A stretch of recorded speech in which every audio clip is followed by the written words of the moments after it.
the leveling up in your 30s. This topic I had originally slated just to be a quick, 10 to 15 minute YouTube video where I was gonna share my best tips. However, when I sat down to actually outline this, I realized I had a lot to say about this, and I said, okay, we have to make this a podcast episode. Leveling up, manifesting your dream life, right?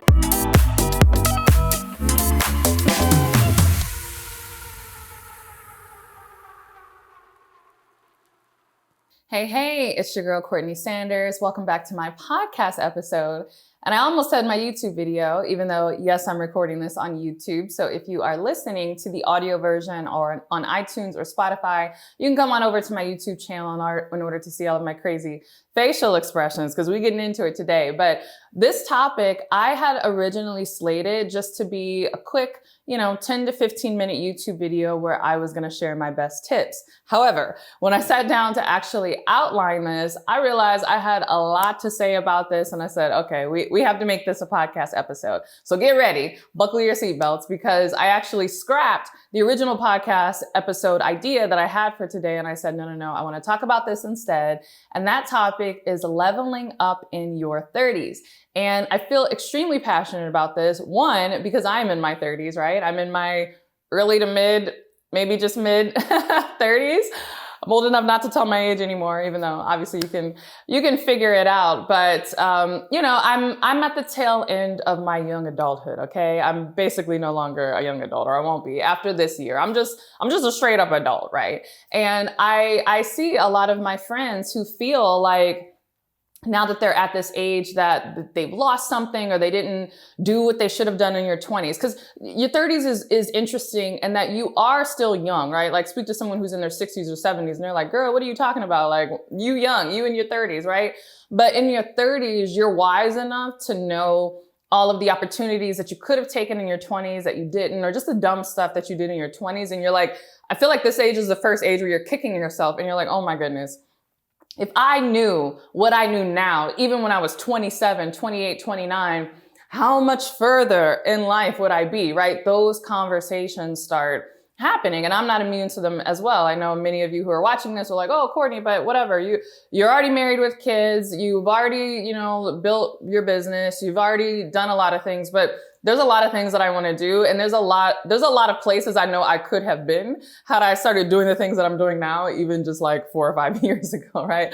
Oh, I would be so much further had I gotten started in my 20s. But I feel like that's a futile quest to even think about that, because the reason you didn't get started in your 20s is actually because you couldn't, because you didn't have the knowledge and you didn't have the wisdom that you have now. And so I really wanted to do this podcast episode really as a love letter to my women who are in their 30s. And, if you're in your 20s and you're watching this, take heed. These are things that you could do now. And obviously, if you're in your 40s or 50s or later, it's never too late to start, right? It's like that proverb, the best time to plant a tree was yesterday, but the second best time to plant a tree is today. There's a version of you 10 years from now, regardless of how old you are, even if you're in your 60s or 70s, 10 years from now, you're going to wish that you implemented a lot of what we're talking about today. So it's never too late to get started.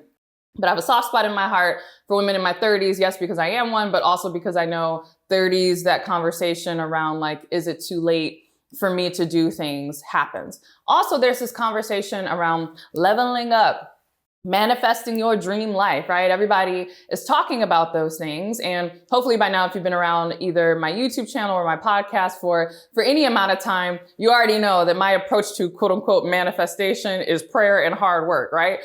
So, I'm not saying that you're going to manipulate the universe to do anything in particular. I'm saying you pray, right? Because the Bible talks about, acknowledge the Lord in all your ways and he'll make your path straight. So that's my first step, because I want to get clarity and make sure that I am going in the direction that God would have me do. But once I have that clarity and that divine go ahead, then I'm working hard, right? I'm getting it done. So spoiler alert, that's my approach to manifestation. But I understand that just the word manifest in general is just simply to make something tangible, to make something real. And there are a lot of dreams that many women have in their 30s. Again, they're kicking themselves because they're like, ooh, I haven't made those real yet. I'm wondering if it's too late. And girl, it's not too late. You still have a lot of gas in the tank, right? So I'm getting ahead of myself. We'll jump into it. But let's talk about how you can level up as a woman in your 30s and truly manifest your dream life, whatever that is. These are my secrets, and this is a discussion that I feel like is not talked about enough. I think in this whole leveling up discussion, it's very surface level, around whatever, dressing a certain way, or, luxury and all this kind of like surface level stuff. Not that there's anything wrong with that, luxury handbags, great, but leveling up is so much deeper. And I just want to talk about what I do in my own life to level up, what I've been doing in my life, and what the advice that I would give someone that I cared about in their 30s if they were looking to level up, right? I have a sister who just turned 30, which makes me so old. I'm like, oh my goodness, how do I have a younger sister who's 30? You got a younger sister who's 30? Girl, you old. That's how I feel. But this is the same advice that I would share with her. So regardless of where you are in your 30s or beyond, or even earlier, hopefully this is helpful to you. All right, my first secret for leveling up in my 30s that I think everybody should do, regardless of what age they are, but especially in their 30s, is learning to value your time. Time is very interesting. And again, I'm zeroing in on the 30s because you still have time, but it's a critical time. I would even say a more crucial time than your 20s. Oftentimes in your 30s, you look at all the things that you don't have yet, the things that you haven't accomplished yet. Oh, I haven't bought my first house. Oh, I haven't gotten married yet. Oh, I haven't had kids. Oh, it's like, oh, I'm behind. And you can let that mindset of being behind prevent you from taking action and going even further. The crazy thing is you're not behind because you still have way more time than you think you do. It's kind of like filling your car up with gas and you have a full tank of gas. And then, your husband or your family member or somebody drives your car, and then you get in the car since you filled it up and you look at the tank and it's like 3/4 of a gas tank. And you're like, who drove my car? I just filled this thing up. Where did y'all go? Yeah, I used the whole quarter tank. Like, who used the quarter tank? Where'd y'all go? Who drove my car, right? You're kind of miffed because you're like, I just spent all this time filling this car up and y'all driving it around. Who used the whole quarter tank of my gas? But the reality is, girl, you still got 3/4 of a tank left. Wherever you were trying to go, you can still get there. You have more than enough. And so it's the same thing, God willing, in your life. If you have a long life expectancy into your 90s or perhaps even 100, there's a lot of action you can be taking. And not just action that you can be taking, there's a lot of things you can be starting, right? There are seeds you could be planting right now in your 30s that will still bear fruit 20, 30 years from now. And you'll be so happy that you did it. I think that's the kind of misstep that a lot of women in their 30s have, especially when they feel like they're behind, is they think about all the fruit they're not bearing yet. Or like, man, if I just would have got started in my 20s, look at all of the things that I could be experiencing. But 30 is a critical age, again, this time concept, because it's young enough where you still have time to plant new seeds. You still have time to start from scratch. Technically, you still have time to start over or to start brand new. And you still have a runway for it to bear fruit and for things to be good. You still can have kids right now, right? In your 30s. It's fine. You still can buy your first home. And it's not to say you can't buy your first home in your 60s, but especially for women, just being real, hopefully this isn't a controversial statement, but nowadays you never know. Somebody might get mad that I'm saying this, but you can't have biological children in your 60s, right? You can in your 30s. So this is what I'm saying. The things that maybe you're like, oh, it would have been ideal had I done it in my 20s, perhaps, but you can still do it in your 30s. So it's important to have the mindset of I'm still planting seeds. And if there's any fruit that I want to bear that hasn't come to pass yet, I could still be working on it in my 30s because I still have that runway. Now, I say the first key to leveling up in your 30s is valuing your time, because while you do want to value your time and the recognition that you still have a lot of time left, also understand though that you don't have time to waste. And so what I mean is your 30s is a critical period, and that sure, anything you didn't do in your 20s, not that you have a do-over, but you still have some runway to get it done, but we don't want to keep having missteps, right? We don't want to, if we squandered our 20s and there's things that we wish that we would have done, we don't want to be in our 40s talking about we squandered our 20s and our 30s, right? We want the rubber to start meeting the road in our 30s so that we can bear that fruit, because quite frankly, when you're getting into your 40s and your 50s, if you're planting brand new seeds, that timeline is truncated. Again, not to say that you can't get started, because I'm sensitive. I know there's people in their 40s and their 50s like, oh man, there's things I wish I would have done. Well, guess what? 70-year-old you wants you to get started now. 80-year-old you wants you to get started now. But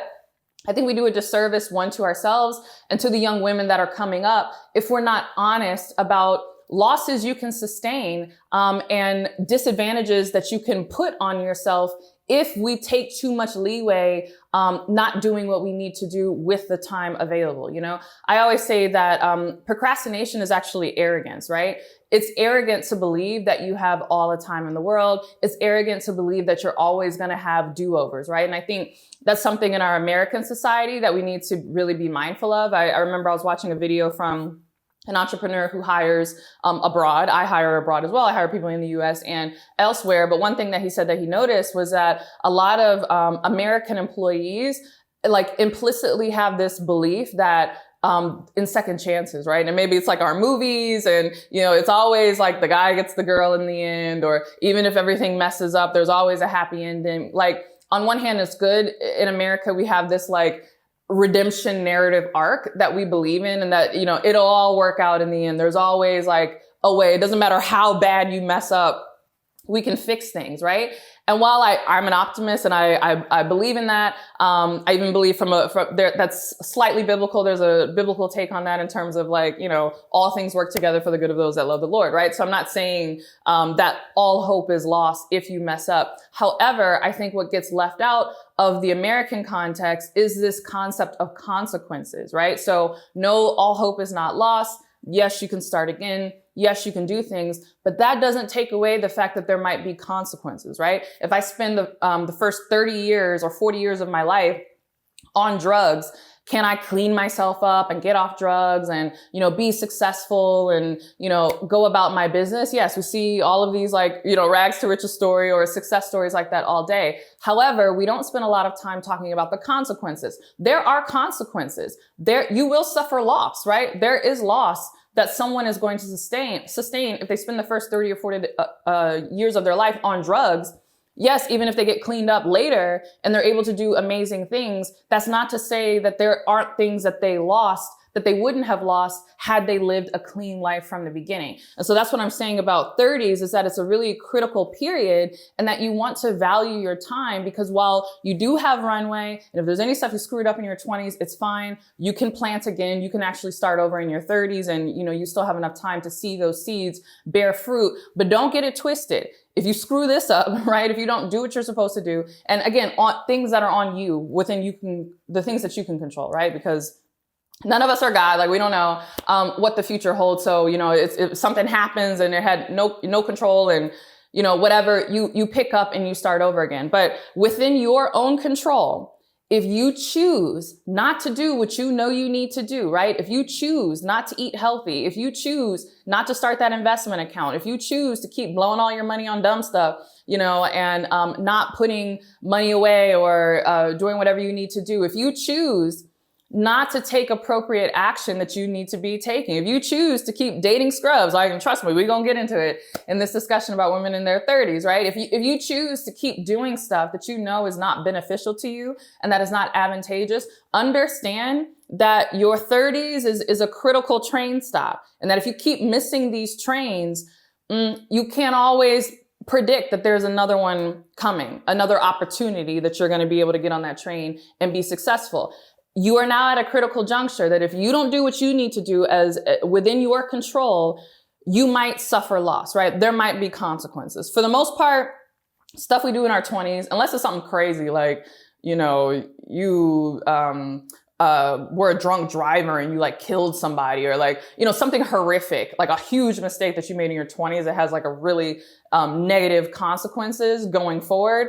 For the most part, in your 20s, like screw ups that you make, like, for the most part, you can kind of clean those up and you're not going to suffer much loss. But I'm saying the opportunities, not even like crazy stuff, drunk driving or whatever, but I'm saying even just opportunities that you don't take.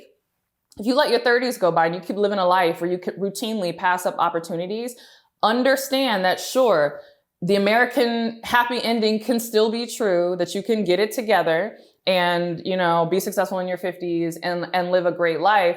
But let's not get it twisted. There are consequences though, and there is loss that you will suffer by not having done what was in your control and what you could have done in your 30s. And so a big mistake that I see a lot of women make is that they just simply don't value their time because they still feel good. They look good, they're young, you still have most of your energy. For me, if I was at 100% in my 20s, I still feel like a good 85% in my 30s. There is a noticeable slowdown, right? I can't hang out as late as I used to, and there's just things that I'm not interested in. So yes, the energy has, ratcheted down a bit, but I still feel very high energy, and there's still a lot of things that I can do. I think because women often get mistaken that they're still in their 20s. I know sometimes I go out and people are like, you're how old? You're in your 30s? I can't believe it. I thought you were like 29. I'm like, thank you, right? So the world might still treat you and perceive you as in your 20s. A big mistake that women in their 30s make is they live their life that way. And they're like, yeah, I still got it. I'm still in my 20s. And they still make these kind of like careless, carefree decisions as if they have all the time in the world. And so I'm saying, yeah, you do have time, but this is the last stop. Don't miss this train. It was fine. You missed the first train. Girl, is fine. Another one's coming in 5 minutes, okay? But if you miss this train, you might be waiting a half hour to catch the next train, and you might actually be late to where you're trying to go. So don't make that mistake and learn to value your time. Now, speaking of valuing your time, and like all of these are connected, that goes to my next point in terms of leveling up your life in your 30s which is mastering your money. So again, you still can take advantage of compound interest in your 30s, but when you look at those tables, you're going to be mad. And I'm going through this right now. So I'm currently purchasing life insurance policies for my whole family, my kids, all of this. I don't have time really, or it's outside of the scope of this video to go in depth about that. But if you've ever thought life insurance was just like, oh, you just get life insurance to protect your family when you die. Yeah, you get it for that, but there's a lot of benefits that you can do with life insurance while you're living, especially if you're an entrepreneur. It's a really great place to kind of like store and stock money. There's like tax benefits, and there's just a lot of amazing things that you can do with a really good, really well-designed life insurance policy. So again, speak with your own financial people. I don't want you running out and just, getting a life insurance policy. Like I was very particular about the type of life insurance policy I wanted, the type of riders that I wanted. And I'm working with a very specific broker, who I trust, who I know is not out for a bunch of commissions and all of that. So just, oh, Courtney talked about life insurance. Yeah, I'm gonna go do your due diligence, right? But in the course of me, reviewing all these policies and looking at all these things, they give you tables. And so they show you like, okay, if you put this much into the policy at this point, and then you keep putting money into the policy for 20 years, and you don't put any more money into the policy thereafter, this is how much money that you'll have when you're 55. This is how much money you'll have when you're 65. This is how much money you'll have when you're like 85, like whatever. They do the tables, right? So I was doing it for myself. I was doing it for my kids, right? My kids are 2 and 5. I'm in my mid 30s, right? And I'm rushing to get this done because I want this done before I turn 35. I want this done before I turn 40, whatever. Y'all, I looked at these tables. I was like, oh my goodness. Not only do I have to put a lot less into the insurance policy for my kids because they're so young, I get to put money into the insurance policy really just as long as they're like under 18 or 20. And at 20, I can stop. I don't have to put another dime into that policy.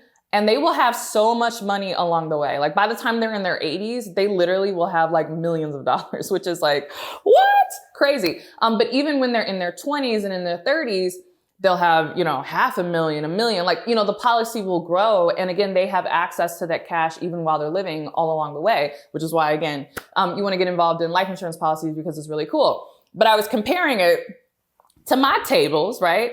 And while it's still good, and by the time I'm 85, I'll also end up with millions of dollars in policy. It ain't like my kids, right? Like they're going to end up with way more than I will. And the crazy thing is not only will they end up with way more than I will, I'm going to have to invest more for a longer amount of time just to get to like half of where they're going to be, right? And so this is what I'm saying. You want to master your money because you have time on your side, but this is the last stop, right? In the sense of like really getting the benefit of time. Yes, you can still get life insurance policies in your 40s and your 50s. Yes, you can still invest. But again, going back to my previous point, let's not do the American Pollyanna thing as if you're not going to suffer loss, right? There is a consequence. If I throw my hands up and say, this is too complicated, I don't feel like paying attention to this right now, and I don't get this life insurance policy, or I don't invest or whatever, and then I wake up at 45 and then decide that I want to do it, there is a real economic loss that I will face for not taking action now. And so I'm using the life insurance thing as a broader metaphor just because I'm focused on it right now and it's something that I'm actively doing. But whether it's life insurance, whether it is investing in the stock market, whether it's just saving in your savings account, whether it's whatever, starting your business now, any financial goal that you want, any moves towards financial freedom, towards economic empowerment, I get it. You blew all your money in your 20s, it's fine, right? 20s. Your 30s can cover a multitude of sins from your 20s, right? But let's not be having this conversation when you're in your 40s, right? Because again, it's not that you can't do it when you're in your 40s, but there's a real economic cost if you don't do it now. So this goes back to my previous point about valuing your time. You really want to start mastering your money. And I say this especially because so many women in their 30s get down on themselves because they don't have enough in savings. They haven't bought a house. It's usually like the dream at this point. Like, I want to own property. And if you feel like you haven't owned property in your 30s, like something is happening or whatever. Let's stop with all the like, oh, victim, like, woe is me. I haven't had an opportunity to do this. And let's just get serious, buckle down and master our money and do whatever it is we have to do to start building that nest egg and start building that, that little nut of money, right? Take this very seriously. And when I say take this very seriously, I mean, if you have to quit your job so that you can get into another field that pays more, you need to do this.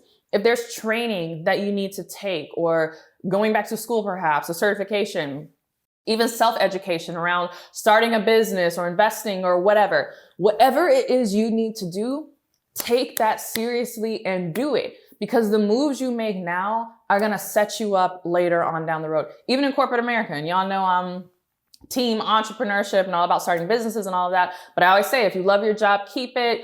Obviously, the world needs employees. Like, I don't think everybody necessarily should be an entrepreneur. I think everybody should be in charge of their own economic destiny, and everybody should have entrepreneurial pursuits and investments, even if they choose to work a 9-to-5. But if you're like, no, I'm about this 9-to-5 life, I want to work this corporate ladder, be on your JO, both literally and figuratively, be on your JOB when it comes to salary negotiations, because the things that you are vying for now, if you let them play you on your salary now, understand that has implications 10 years from now, because they're always going to be looking at, okay, well, how much were you making in your past role? And they're going to start the negotiations from there.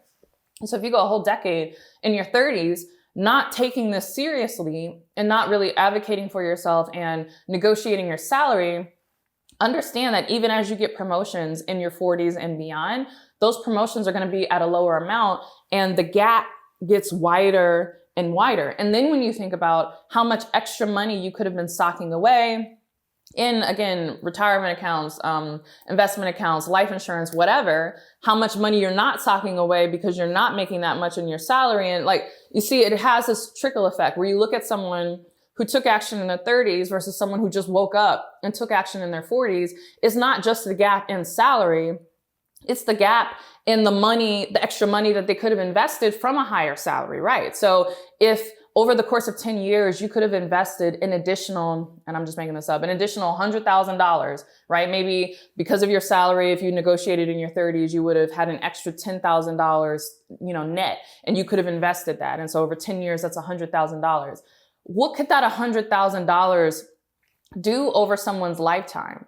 You see, and it's very hard to talk about this because I know I have people who are in their 40s who are like watching this and listening to this, and it's a gut check, right? And so my goal is not to make you feel bad, but my goal is for you to take what I'm saying here and apply it to 40s versus 50s, right? Maybe you missed the 30s train, but there's a 50-year-old version of you that wishes that you take what I'm saying seriously. So it's so important in your 30s to master your money. Now, I know I keep saying, like, I know there's some of you who might be older than 30s, and I don't want you to feel bad.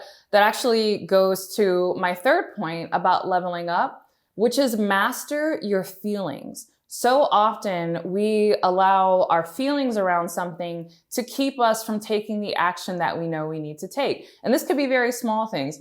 just being frank, even this podcast episode, right? I love recording these podcasts, but I have a very, very busy schedule. And so oftentimes I'm like, oh, do I really want to do this? Especially because I batch record a lot of content. So as I'm recording this is like the first piece of content that I have to record for the day. I'm going to be recording content probably for the next 4 or 5 hours right now. So when I got to my little studio setup, because you guys know I have a short-term rental that I moonlight and use as my little recording studio.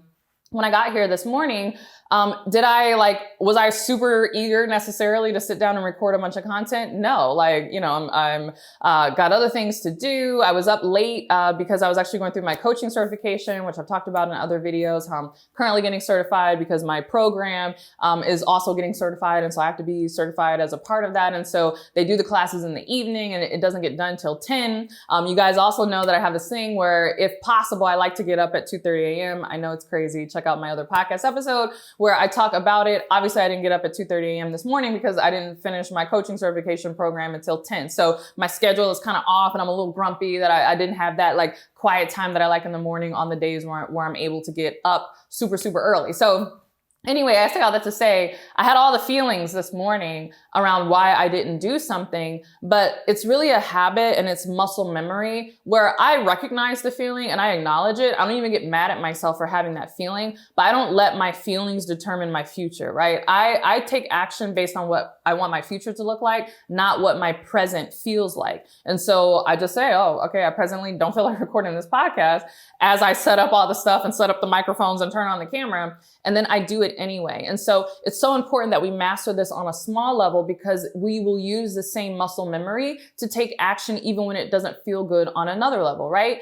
Again, back to my previous point about, investing and looking at those tables with the life insurance and realizing that if I had just started putting money away when I was 21 or 25, like I could have so much money then, me starting now, it didn't feel good to see that. Like it didn't feel good to see a spotlight on how much further ahead I would have been had I taken action previously. But I still took the action that I need to take now in my 30s, despite it not feeling good. And so I find that, it's always very disappointing to me when I see a woman who is getting to an age where she should know better, right? Women in your 20s, like I remember how like silly I was in my 20s. And I have my nanny now who's a Gen Z. She's like, in her early to mid 20s. And I'm like, I just smile because I'm like, you're so young, you're so youthful, like you have no idea. I feel like an old head. I'm like, girl, when I was your age, right? I'm like, and there's a lot of silly things she does or mindsets that she has where I try to kind of mentor her in that area, but I don't hold it against her because I'm like, you're in your 20s, you still have a lot of living to do. And I get it. I know there's many of you, maybe you're in your 60s and you're looking at me like, oh girl, you in your 30s, Courtney, you think you got it all figured out. There's a lot of learning you have to do. I know, right? That's why I learn and I get on these podcasts and I share what I have with you. But I will say that as you are in your 30s and certainly when you're in your 40s, there's a lot of things where as a woman of wisdom who has more maturity, like you should know better, right? And I get really disappointed when I see women who are in their 30s and certainly who are in their 40s who have not mastered this concept of being able to master their feelings. It's always about, well, she said this and he did this and that's why I didn't. And I'm like, what are you, 12? What are you, 24? No, you're 34. You're 44. Like, what does the feeling of the thing have to do with anything? Do you care about your future or not? Again, do you understand the reality or not, right? I think what is unique for me and then my social circle and my friends who we're all around the same age, the thing I notice that's different about us than perhaps maybe other 30-year-olds who don't have this level of awareness that I do think leads to some of our success is that we all have a sense of urgency. All of my friends in their 30s who are running businesses and who are successful, everybody on the outside is talking about how young we are and how we have so much time and we just need to chill out and y'all go too hard, like whatever. But all of my friends, none of us think that way. We get up, we do what we got to do, we take action, we're making moves. There's an urgency because we understand that we want to capitalize on the time we have. We don't want to waste it, right? Oh, you're young, you have time. Right. That's why I'm moving quickly because I want the benefit of my time. I want to plant those seeds now so that when my crop, I can harvest it in my 50s and I can be living a good life. And I'm not in my 50s hustling, trying to make up for time because I was having a good life in my 30s and 40s, right? Like I have a good life now, but there are sacrifices that I make. Again, watch the YouTube video where I talked about getting up at 2:30 a.m. There are sacrifices that I gladly make now. I willingly make now because I have that sense of urgency of wanting to master my time. And I don't let my feelings, whether it's a negative feeling of like, oh, I don't feel like doing this, or even positive euphoric feelings of life is so good, I don't want to pay attention to that right now. I don't let those feelings interfere with my future. Now, another area where it's really important to master your feelings that I don't see a lot of people talking about is mastering your feelings about fear of the future. And I think a lot of people generally are easily moved by fear because they don't have a sense of what's going on. So I think every woman in her 30s, every person in general, but by the time you get to your 30s, like you should be doing this as a habit, should be geopolitically aware, right? Notice I didn't say politically aware. I think a lot of people are politically aware on social media, especially every 4 years as I'm recording this. It's 2024. I'm like, oh goodness, the elections are coming up. It's about to be crazy, right? On social media. Most people are politically aware typically when it comes to presidential elections, but they're not geopolitically aware around the different moves that are happening on the chessboard with different countries and globally where we are moving as a global society and big changes that are happening, right? Everybody's so focused on this election. Me, I'm focused on like, okay, what is happening in Ukraine? What is Russia doing? How does this have implications for China and Taiwan? What are the Saudis doing with oil? What is the US doing? Oh, we're lifting sanctions with Venezuela. Okay, we're still interested in getting access to oil, even though we're also pushing a move towards, renewable energies. Oh, okay, the UN has all of these mandates where they want the whole world to be off hydrocarbon or carbon type energy by whatever it is, 2030 or 2035, 2040. That's not that long from now, right? Countries and companies are saying that they're no longer investing in things. I think it was BMW that made a statement maybe a year ago where they said they were no longer investing in carbon combustible engines or engines that run off of petroleum. They're putting all of their research and development money towards, EVs and renewables, right? I always want to have like a high level view of the landscape and what is happening with energy, money, agriculture. All these billionaires are buying up all this farmland. What does this mean for our access to food? We DoorDash and Instacart and do all of those things, which are great. But what are the implications? Should I be starting a garden? Like, what do I need to do? Where should I be putting my money? Should I be investing in renewables? Yes, buying the car. I do own a Tesla, but I'm like, should I be getting solar panels? Are there ETFs, exchange traded funds that track, mining companies that are going to be digging this stuff up out of the ground, all the cobalt, the copper, all of the things that are required in order to make this green economy happen? Like, these are the conversations that I have in my mind, right? These are the conversations that I have in my household. These are the things that I am always looking for. And I say it's so important that all people, but especially women in their 30s, have a good grasp and a good lay of the land because you're less likely to get caught off guard. And one of the biggest fears that I have for our society in general is that people are kind of like sleepwalking. Like we had the pandemic. And the pandemic was huge and it disrupted a lot of things, obviously, medically and like physical health wise, but also economically, and whole societies were impacted. And then now the pandemic is over and everybody's just like going back to normal and like living their lives the same way they did before the pandemic. No one is taking precautions. No one is shifting how they invest their money, how they do things. Like, again, y'all know I want to be tri-continental.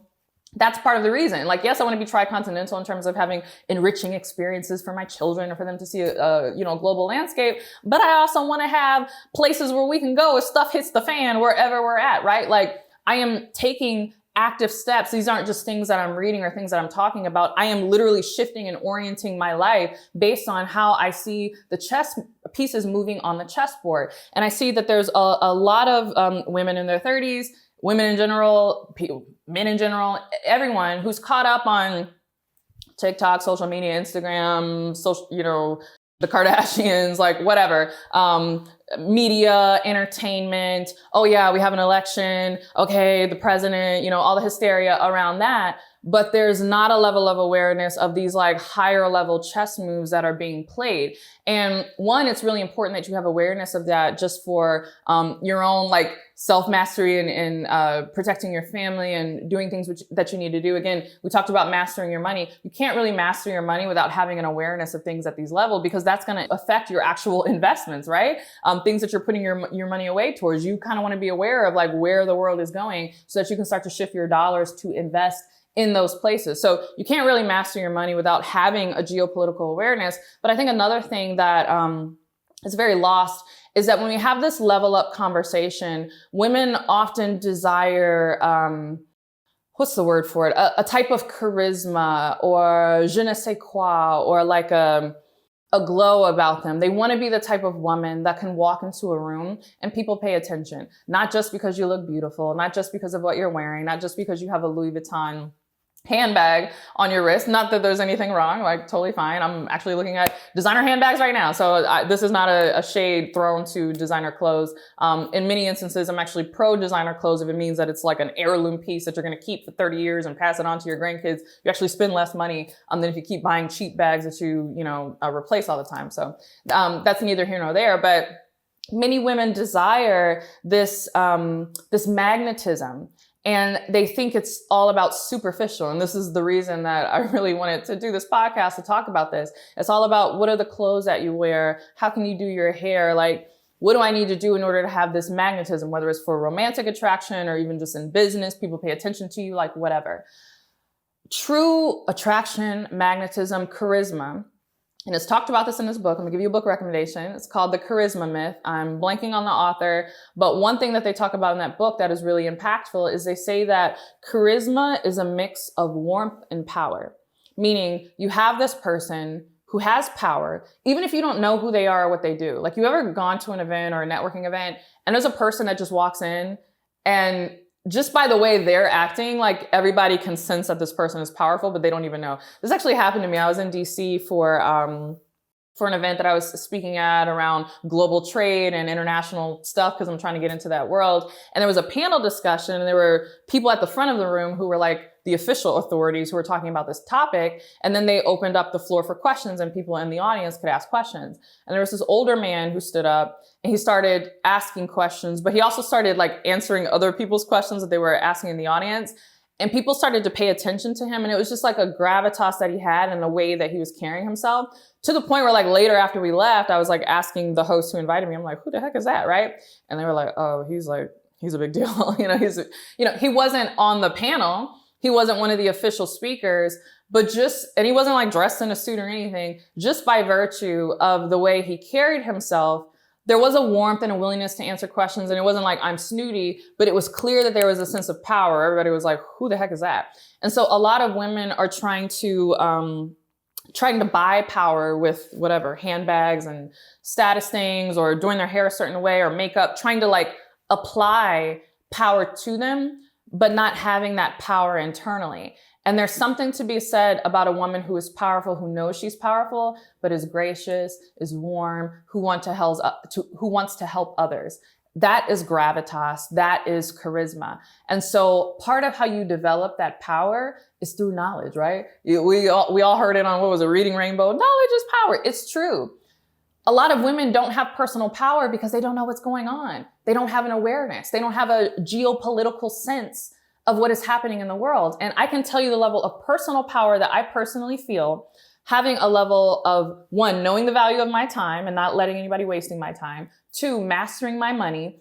3, mastering my feelings, where despite how I'm feeling, I know how to take action towards my future and towards my family's future, and having a level of awareness around what is happening in the world and making moves in response to that.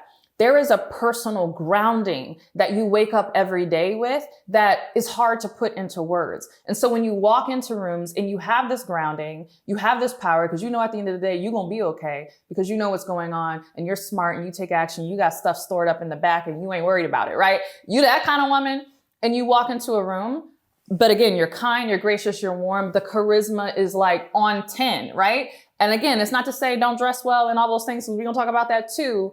But if you are seeking this type of power, and most women in their 30s are, you know, in your 20s, you're like trying to get a date and do all these things. But in your 30s, you're like, how can I become a woman of note, a woman of substance, a woman of gravitas? I'm telling you, if you do this, if you master your feelings, and particularly if you get geopolitically aware and you make moves based on that, the level of personal power that you will emanate is insane. All right, I felt like that was kind of heavy. Let's get into some superficial stuff that you could do to level up. No, it's important too. So the next thing that I think is very important to do to level up is to really invest in your healthcare and your skincare, right? And healthcare, I don't mean necessarily going to the doctor unless you need to and you have a condition or whatever, but I mean healthcare like nutrition, eating healthier. Why? Going back to what I said at the very beginning of this around you still have time, right? You have time in the sense that if you've been wilding out, you've been drinking too much in your 20s, eating crazy, eating processed food, junk food, whatever, you can get it together in your 30s and still prevent a lot of preventative illnesses, cancer, diabetes, like whatever. But if you keep eating crazy, keep not focusing on your nutrition, stuff is going to start popping up in your 40s, guaranteed, right? And again, this is one of those, that's not to say in your 40s, you can't go all vegan and be healthy and whatever, but understand it's going to take more. It's the same thing with the investing. It takes less for my kids to end up multimillionaires, you know, with me investing just a little bit of money because they're younger than me starting now investing. I'm going to end up with less. It's the same thing. If you invest in your health in your 40s and 50s, you can get to a healthy place, but it's going to take more. You're going to have to work out so much harder. You're going to have to juice and drink smoothies when there are like simple tweaks that you can be making now that are going to set you up for the future. And you find, and I know I'm not in my 40s, but every friend or family member that I have that is in their 40s or beyond is like, this is spot on. When you are in your 40s, stuff is going to start happening, right? Stuff gonna start breaking. You're gonna notice some joint things or this happen. Like this is usually where the things start cropping up. Even the discussion I was having with my broker as I was going through this whole life insurance thing, they're like, now's the time for you to do it because you don't have any health issues. You're healthy. Like, you know, it's fine. If you wait another 10 years, sure, you might totally still be healthy in your 40s, but something might come up. You might have something on your medical records that makes your insurance costs that much higher. So it's really best to do it now. Part of the reason why these things crop up in your 40s is because you would have spent 40 years living crazy and living reckless. So get your health together. I'm not necessarily saying that you should be vegan. I mean, if that's ethically something that you care about, then be vegan. But if you eat meat, like don't eat processed meat. See if you can get clean, organic meat. Try to eat organic whenever you can. Eat greens, juice, smoothies. Like that's what I'm saying about healthcare. Yes, go to the doctor regularly. As a woman, go to the gynecologist, you know. I think in your 40s, they start the breast exams, but they might have you do them earlier, depending on your family history. Like do all those things, invest in your health, right? Because again, you missed your train in your 20s. Okay, another one's coming. But if you miss this train, you might be waiting a while. So make sure that you invest in your healthcare and then also invest in your skincare. And this is really fun for me. People ask about my skin all the time. Thank you. I'm investing in my skincare. I didn't invest so much in my 20s. I didn't do bad. All I did in my 20s was I did do oil cleansing. So maybe if you're not familiar with it, you can Google it. But basically I used to wash my face with castor oil. It pulls out like all the dirt and impurities and makeup. And I still will cleanse my face with oil to get everything off. And I find that that has kept my skin clear and has kept me from having blemishes. But I upped the ante in my 30s, right? And that was based on the example of my mom. My mom has amazing skin. All of my friends who see her in person, they're like, now I see why you have good skin, Courtney. Your mama got good skin. My mom was like strict about skincare in her 30s. And even when we were like, you know, teenagers, she would always tell us, you know, when you get about my age, you know, at that time, 30s and 40s, when you get about my age, make sure you find a good esthetician, make sure you start wearing sunscreen, drink water, like all the important things. So now I'm on a routine. I see my esthetician about once every 6 to 8 weeks. I do light chemical peels. I wear sunscreen religiously. I do Retin-A, vitamin C, hyaluronic acid, like all the skincare stuff. I'm doing it. And I'm finding that it is having an effect. Even my best friend the other day, she saw something I posted on Instagram and she was like, why do I feel like you're aging backwards? And I'm like, well, it's a lot of things, right? Part of it is the eating and making sure that you're being healthy. A lot of it is the skincare, but I also think it's these other things that I talked about. Mastering your money, valuing your time, really just pursuing your purpose and doing things that bring you joy.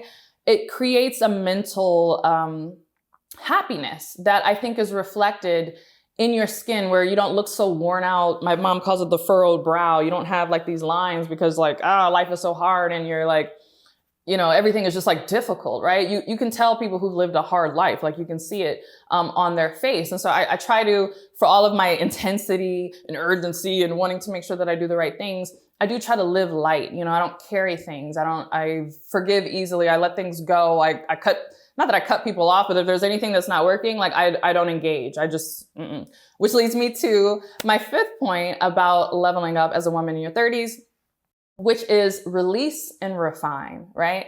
Not enough women are releasing in their 30s. They're still holding on to stuff. Again, girlfriend, you have a train that's coming. It's coming in 10 minutes. You're good. You in your 30s.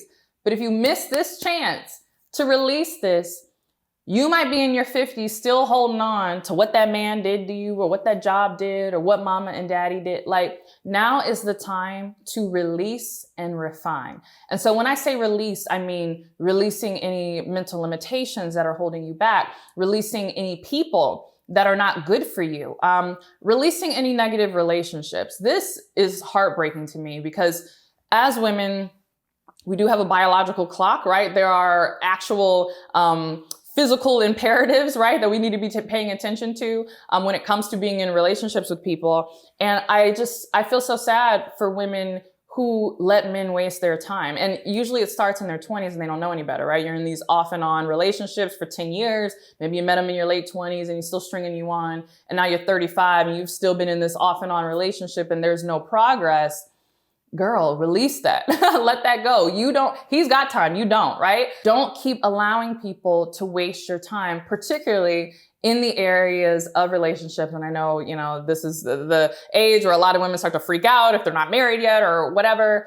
Again, calm down. The train's coming. You still have time. But if you miss this train, not saying that you can't still be successful, but I'm just saying there are consequences. There's more loss that you might suffer. So make sure that you are being very, very mindful of the value of your time and you're releasing anyone, whether it's a romantic partner, friends, heck, bosses and coworkers. Maybe you need to get a new job, like release anything that is not working for you. But also refine the things that are working or refine the things where the root is good, but maybe there's just some tailoring that needs to happen, right? Again, in relationships, if you're married, right, this is not a call to action to go get divorced because your husband gets on your nerves or whatever. Or, maybe there's things where you're like, oh, in my dating relationship, I wish I would have done things differently.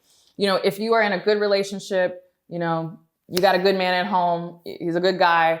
Again, please don't use what I shared previously to be like, boom, serve you with divorce papers. Courtney did not tell you to get divorced. But I do see a lot of women, again, in their 30s on social media, looking at all these love influencers and, oh, he made her cake in the morning and they do these cute things and they renovated their house. And, it's easy to get into this comparison, idealization, fantasy mode about what life can look like. And you want to start discarding things that actually aren't bad, things that are actually good. Maybe they're just a little rough. Maybe you just need to refine the edges. So you have a good relationship, you have a good partner, like refine that. Figure out how you can make your marriage even better. Figure out how you can tweak things.